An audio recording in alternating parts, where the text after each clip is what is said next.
سال پسرانه دوازه همیشه پاس میره 15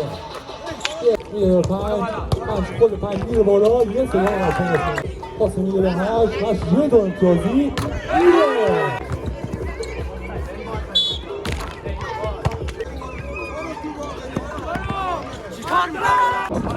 پاس میره 5 نمیره این آقا خودشونه از یه فنگی پاس میره 5 یه حرکت قشنگه میاد داخل نفوذ میکنه پاس میره توپ میره جمع میاد داخل خواهد نفوذ کنه میره داخل یه سلام میره یه امتیاز دیگه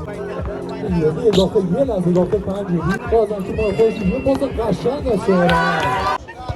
سلامش بله بالاخره دو از اولین امتیاز میخایی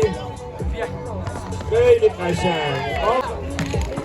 بله اون تیر سبب کلا دست رسته بعد تا سبب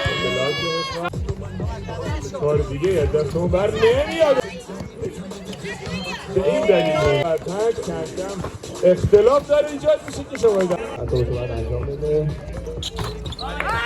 بابک نتونست وارد عمل کنه حالا یه حرکت قشنگ یه پاس خیلی خوب میتونه بلاک میشه حالا بابک یه گل خودش نتون ابتدای پایان بازی مونده نتیجه 2-1 برای پاس سهام خودش تا آخر